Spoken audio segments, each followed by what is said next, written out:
শিবির যদি করে থাকে তাইলে মানে আমি বিশ্বাস করি না। কারণ শিবিরের এক কঠিন নেতা বক্তব্য দিচ্ছে, কাল দেখলাম মানে যে শিবির এই সমস্ত অপরাধ করতে পারে না। কারণ এগো বিশ্বাস শিবির আলাও কোনো লিঙ্গ টিঙ্গ নাই, কথা বুঝেন? তাইলে যে মানুষ এ তো কোনো না কোনো অপরাধে জড়াইবই, এটা অবিশ্বাস করেন কোন যুক্তিতে? আমি তো ওইটাই বুঝি না। শিবিরের এই যে কেন্দ্রীয় নেতা এই আকামটা করছে, এই জামাতের আরেক লোক দেখছি ফতুয়া দিয়ে দিছে লগালগ যে ওই আরো ১,৫০০ বছর আগে নাকি সাহাবীরা বা নবী রাসূল এরকম প্রেম করতো, করলে বলে আবার কইতো যে তোমার বউরে আমার পছন্দ হয়েছে, তুই আবার দিয়ে দিত বলে। কথা বুঝেন আমার? মানে আকামটা করছে এটা জায়েজ করে দিছে লগালগ। আমার কথা বুঝছেন আপনি? জামাত সম্পর্কে আমার আসলেই ধারণা নেই যে এরা আসলে চায় কি। ধরেন একজন বউ দুইজন স্বামী, এই মহিলায় মরলে বেহেশতে কোন স্বামীর লগে থাকবো? আপনার তো উত্তর আছে। জামাত তো এই দেশে দুই বিয়া বইছে, আওয়ামী লীগের লগে সংসার করছে, বিএনপির লগে সংসার করছে।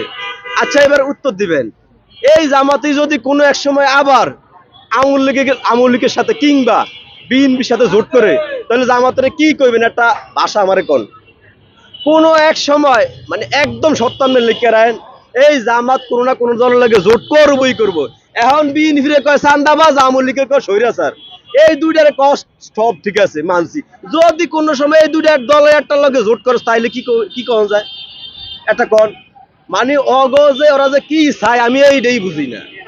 আমি 5ই আগস্টের পরে হুজুরের ব্যাপারে একটু ইমোশনাল ছিলাম, সম্মান টম্মান একটু করতাম।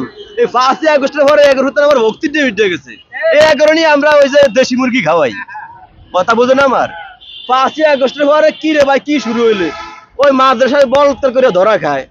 আবার দেখছি এক মাদ্রাসার কিছু শিক্ষকরা মিলে কার জানি ছাগল জবা করে ফ্রিজে দিয়ে দিছে। হায় হায়, এরা হাদিস কোরআন জানে, সব জানে, এত কিছু জানার পরে বুঝা হুই না কামটা কেমনে করে কন আমনে? এই 5ই আগস্টের পরে এই কামটি সবচেয়ে বেশি হয়েছে।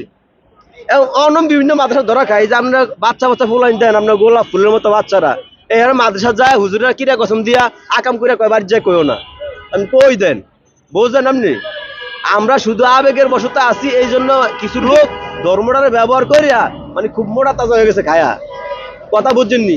এই যে বাংলাদেশে শেখ মুজিবের মূর্তি হারাম কইয়া মামুনুল হক মিছিল করছে না, এই যে কোন জায়গায় জানি বাংলাদেশের রাম মন্দির বানাইতেছে, রামের নামে একটা মূর্তি বানাই না, মামুনুল হক কয়দিন রাস্তায় নামছে।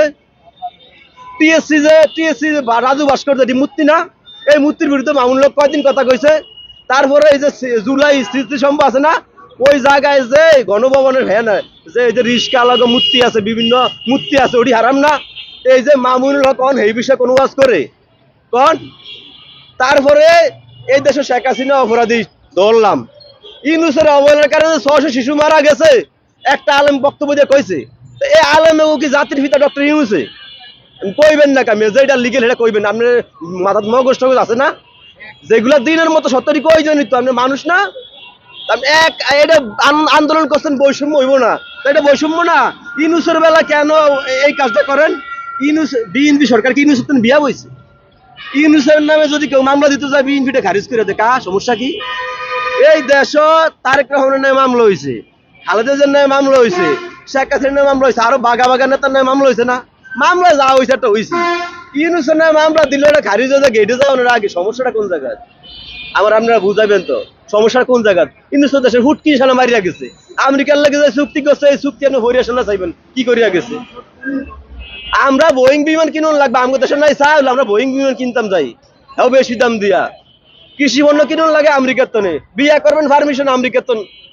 আমি কম দামে তেল কিনুম রাশিয়ার তনে, পারমিশন লাগে আমেরিকার। তো ইউনুসের আমেরিকার 51তম অঙ্গরাজ্য হয়ে গেছে, ইউনুসের বিরুদ্ধে কোনো আওয়াজ নাই। আবার এই সমস্ত কিছু বক্তারা কয় আল্লাহ ইউনুসের 3000 বছর বাঁচে রাখুক, হে আর আবার বক্তব্য দিচ্ছে ইউনুস সবচাইতে বড় সুদখোর, কথা বুঝেন? তাইলে একটা মুখ দিয়ে এত কথা কেমনে কস? মুফতি কাজী ইব্রাহিম কইল না যে নবী রাসূলের যেমনে আইয়ে এমনি ইউনূস আইছে? আচ্ছা কোন তো আল্লাহ 6 জাত নিকৃষ্ট, আল্লাহ একজন ইউনূসের এই সুদখোরের এবং আন্তর্জাতিক মানের সুদখোরের কি পছন্দ করতে এই দেশের লাগিয়া? কোন তো ভাই, আপনাকে আল্লাহ একটু জ্ঞান তো দিছে। তাহলে এই আলেমেরা এই সময় কইছে কি, অন কয় কি একই তো আলেম।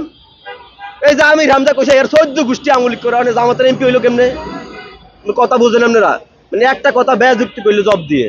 তাহলে তোরা এই একটা মধ্যে কত ধরনের কথা কস? তোর কাছ থেকে আমরা ধর্ম শিখি, ইসলাম শিখি, তোরা আমরা মিথ্যা তো কইতে পারস। কারণ কি কইতে পারেন? কোনো হুজুরের বাড়িতে মিলাদ পড়ায় না, ঠিক আছে, কোনো হুজুরের বাড়িতে মিলাদ পড়ায় না, মানে এটা হলো বাস্তবতা। আমরা আবেগে জোয়ারে ভাসি দিয়ে কিছু ঝামেলা। আচ্ছা